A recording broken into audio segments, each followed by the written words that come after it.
हरे कृष्णा, राधे राधे। हम सभी भागवत की कथाओं का श्रवण कर रहे हैं। आज का प्रसंग है महाराज पृथु। ये पृथ्वी धन्य है जहाँ श्री हरि अवतरित होते रहते हैं। ये पृथ्वी धन्य है जहाँ यज्ञ आदि से भगवान श्री हरि का यजन होता है। ये पृथ्वी धन्य है जहाँ श्री हरि के भक्त आनंद से उनके नाम गुण का चिंतन करते हुए उन्मुक्त विचरण करते हैं। धन्य है ये पृथ्वी जहाँ भारतवर्ष जैसा दिव्य पावन एक खंड है, जहाँ कृष्ण मृग चरते हैं, जहाँ पवित्र यज्ञ की धूम्र से वायु में मंत्रों की दिव्य शक्ति व्याप्त हो जाती है और मानव उसमें श्वासें लेकर तन मन को पवित्र करता है। धन्य है ये पृथ्वी। देवताओं ने स्तुति की। देवताओं ने भारतवर्ष के महात्म्य का इस तरह से गान किया। आज पृथ्वी के दिव्य खंड भारतवर्ष में एक राजा का प्राकट्य हुआ था। ये राजा प्रकट हुए थे भगवान विष्णु के अंश से। वैसे सभी जीव उन्हीं के अंश हैं, किंतु महाराज पृथु विशेष अंशावतार हैं। उनके साथ उनकी महारानी भी प्रकट हुई थीं। इन राजा को प्रगटाया था ऋषियों ने अपने मंत्रों और तप शक्ति के द्वारा। दुष्ट राजा बेन मारा गया था। नास्तिक राजा था, धर्म को नहीं मानता था। धर्म को नहीं मानता तो ईश्वर को भी नहीं मानता था। अब ईश्वर को न मानने के कारण अहंकार से ग्रस्त हो गया था ये राजा बेन। मैं ही सब कुछ। याद रहे, ये भावना आपके अंदर आई कि आपने सामने वाले का शोषण आरंभ कर दिया।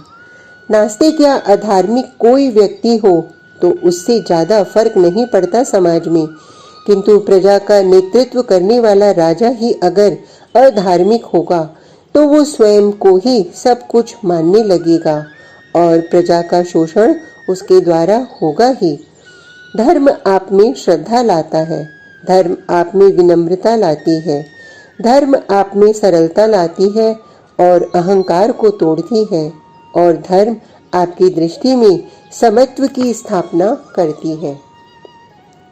नास्तिक राजा बेन ने धर्म को मानने से इनकार किया। कोई ईश्वर सत्ता नहीं है, मैं नहीं मानता। क्या आवश्यकता है यज्ञ आदि करने की? इतना घृत क्यों अग्नि में डालकर बर्बाद किया जाए? मेरे राज्य में यज्ञ नहीं होगा, कोई ईश्वर का मंदिर नहीं होगा। ऋषियों ने आकर उस बेन राजा को समझाया कि भगवान को मानने से हानि नहीं है, बहुत लाभ है। धर्म को मानने से हानि कहाँ है? किंतु राजा बेन नहीं माना। वो क्रूरता से हंसता हुआ बोला, तुम्हारा भगवान मैं हूँ, क्योंकि राजा ही भगवान होता है। मुझे मानो, लो मेरे पैर छुओ। ये कहते हुए ऋषियों को राजा बेन अपने पैर दिखाने लगा। ऋषियों ने क्रोध में भरकर राजा बेन को मार दिया। मारना आवश्यक था, ऐसा राजा प्रजा का शोषण ही करता, इसलिए ऋषियों ने इसे मार दिया और चले गए। किंतु ये तो कोई समाधान नहीं था। राज्य राजा विहीन हो गया तो प्रजा में चोर डकैत आदि बढ़ गए। हिंसा का तांडव आरंभ हो गया। ऋषियों को फिर चिंता लगी। उन्होंने राजा बेन के शरीर को अपने पास मंगवाया। अभी जलाया नहीं गया था, जलाने जा रहे थे कि उस देह को, किंतु ऋषियों ने अपने पास मंगवाया और उस देह का मंत्रों के साथ मंथन किया। ये मंथन 7 दिन तक चला। 8वें दिन जाकर दाहिने हाथ से एक राजा प्रकट हुए और बाएं हाथ से महारानी। इनका नाम पड़ा महाराजा पृथु और पत्नी का नाम महारानी अर्ची। महाराज पृथु की जय हो, महाराज पृथु की जय हो। दूसरे ही दिन प्रजा रोते हुए आई, विनती करने आई थी अपने नए राजा के पास। प्रजा वत्सल महाराज पृथु ने तुरंत कहा, जो मेरे लिए आज्ञा हो आप कहिए। प्रजा बोली, पृथ्वी ने हमें अन्न देना बंद कर दिया है। आपके जो राजा पिता थे राजा बेन, वो नास्तिक थे, अधार्मिक थे। उसके कारण पृथ्वी ने अपने अन्न अपने भीतर ही छुपा लिए। हे राजन, हमें पृथ्वी से हमारा आहार दिलाइए, नहीं तो हम मर जाएंगे। इतना सुनते ही क्रोध से महाराज पृथु के नेत्र लाल हो उठे। उन्होंने तुरंत धनुष उठाया और पृथ्वी को दंड देने के लिए चल पड़े। पृथ्वी डर गई और गौ का रूप धारण करके भागी। आगे आगे पृथ्वी और पीछे महाराज पृथु। आगे जाकर पृथ्वी ने नारी का रूप धारण किया और हाथ जोड़कर खड़ी हो गई। मैं माता हूँ, मुझे मत मारिए। पृथ्वी ने हाथ जोड़कर कहा। तुम कुमाता हो, कुमाता को मारने में कोई दोष नहीं है। महाराज पृथु बोले। किंतु मैं कुमाता कैसे? पृथ्वी ने फिर पूछा। अपने पुत्रों को जो भूखा देखकर भी प्रसन्न रहे वो कुमाता ही होती है। माता तो वो है जो स्वयं कष्ट सहकर भी अपने बालकों का भरण पोषण करे। महाराज पृथु तेज वाणी में बोले। क्या तुम्हें पता नहीं, तुम्हारी प्रजा, तुम्हारे बालक सब भूख से तड़प रहे हैं और तुमने अन्न आदि अपने गर्भ में छिपा रखे हैं। महाराज पृथु की बातें सुनकर पृथ्वी बोली। महाराज, सत्य, तप, पवित्रता, दया, तितिक्षा, करुणा, यही धर्म है। अगर यही न रहे तो हम भी अपनी सेवा नहीं देते। आपके पिता राजा बेन अधार्मिक थे, नास्तिक थे, इसलिए मैंने ये अन्न अपने भीतर छिपा लिए थे। अब आप आए हैं, आप मेरा दोहन कीजिए, जिसको जो चाहिए मैं दूंगी।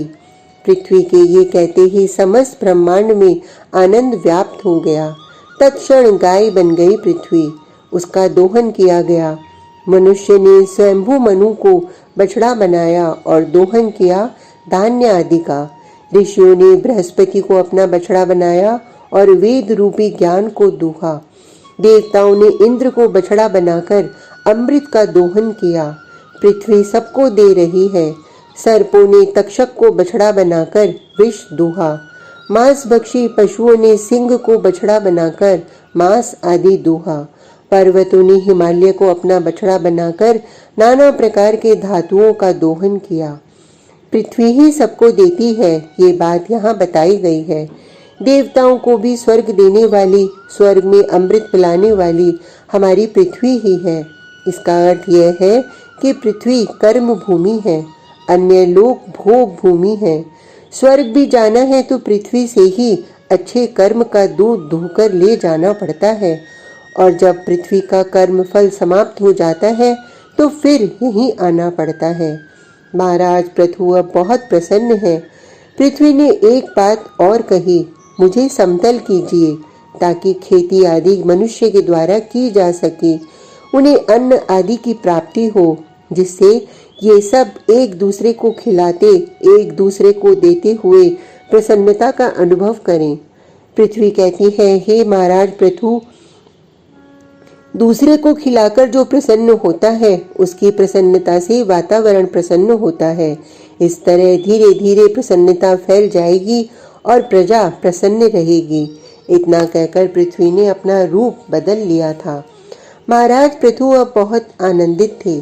उन्होंने अपने धनुष के बाण से पृथ्वी को समतल कर दिया था।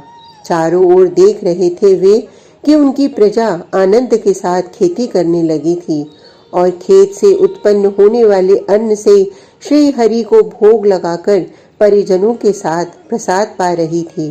धन्य है ये पृथ्वी जहाँ श्री हरि भक्ति में लोग रत रहते हैं।